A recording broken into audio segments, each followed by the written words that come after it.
ಆ ದೃಷ್ಟಿಯಿಂದ ಇದೆಲ್ಲ ಕುತಂತ್ರಿಗಳು ಮಾಡೋದಕ್ಕೆ ಇದಕ್ಕೆ ಹಿಂದಿನ ಪ್ಲಾನಿನ ತಯಾರಿ ಇತ್ತೇನೋ ಅಂತೇಳಿ ನಮ್ಮ ರೈತರಿಗೆ ಒಂದು ಸಂಶಯ ಬರ್ತೈತಿ. ಅದು ಅಂದರೆ ಇನ್ನೊಂದು ಉದಾಹರಣೆ, ಸಣ್ಣದೊಂದು ಉದಾಹರಣೆ ಹೇಳ್ತೀನಿ, ಎಲ್ಲ ನಿಮ್ಗೆ ಗೊತ್ತಿರಲಿ.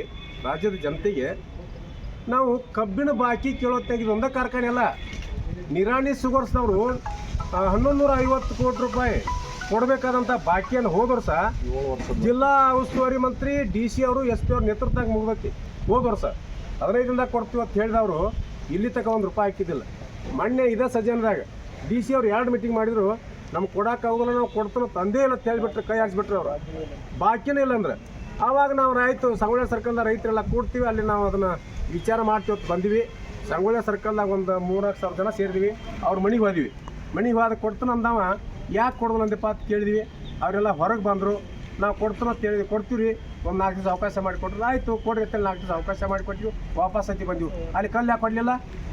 ನಿರಾಣಿ ಪೇಟೆ ಕಲ್ಲು ಹೊಡಿಬೇಕಾಗಿತ್ತಲ್ಲ ನಮಗೆ, ಯಾಕೆ ಕೊಡಲಿಲ್ಲ? ನಾವು ಗಲಾಟೆ ಮಾಡಬೇಕಾಗಿತ್ತಲ್ಲ, ಯಾಕೆ ಗಲಾಟೆ ಆಗಲಿಲ್ಲ ಅಲ್ಲಿ? ಆಯ್ತು 4 ದಿನ ಅವಕಾಶ ಕೊಟ್ಟು ಸಂಗೊಳ್ಳಿ ಸರ್ಕಲ್ಗೆ ಬಂದ್ವಿ. ಮುಂದೆ 4 ದಿನದಾಗ ಮತ್ತು 4-5 ಸಾವಿರ ಜನ ಸೇರಿ ಅವ್ರಿಗೆ ಕರೆದಿವಿ. ಏನು ಮಾಡಿದ್ವಿ ಒಟ್ಟಂದ್ರೆ ಇನ್ನೊಂದು 2-3 ಕೋಟಿ ಉಳಿದೈತಿ, ಇನ್ನು 2 ದಿನ ಅದನ್ನು ಕ್ಲೋಸ್ ಮಾಡ್ತಾನಂದ್ರೆ. ಆಮೇಲೆ ಎರಡನೇದು ಇಲ್ಲಿ ಜಮ್ ಶುಗರ್ಸ್ ಹೋಗ್ತೀವಿ, ಅವ್ನು ಕಾರ್ಖಾನೆ ಚಾಲೂ ಮಾಡ್ತಾನಲ್ಲಿ.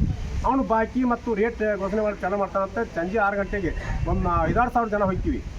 ಅಲ್ಲೆಲ್ಲ ನಾವು ಹೇಳ್ತೀವಿ, ಬಾಕಿ ಕೊಡಲಾರ್ದೆ ರೇಟ್ ಹೇಳಿದಾಗ ಕಾರ್ಖಾನೆ ಯಾಕೆ ಚಾಲೂ ಮಾಡಿದೆ ಅಂದಾಗಿಲ್ರಿ, ನಮ್ಮ ಆಡಳಿತ ಮಂಡಳಿ ಯಾರೋ ಕೂಡ ನಮ್ಗೆ ಚಾಲೂ ಮಾಡಿದ್ರು, ನಾವು ರೇಟ್ ಘೋಷಣೆ ಮಾಡಿ ಚಾಲೂ ಮಾಡ್ತೀವಿ ಅನ್ಕ ಚಾಲೂ ಮಾಡೋರು ಅಂತೇಳಿ ವಿನಂತಿ ಮಾಡಿದರು. ಪೊಲೀಸ್ನವ್ರನ್ನ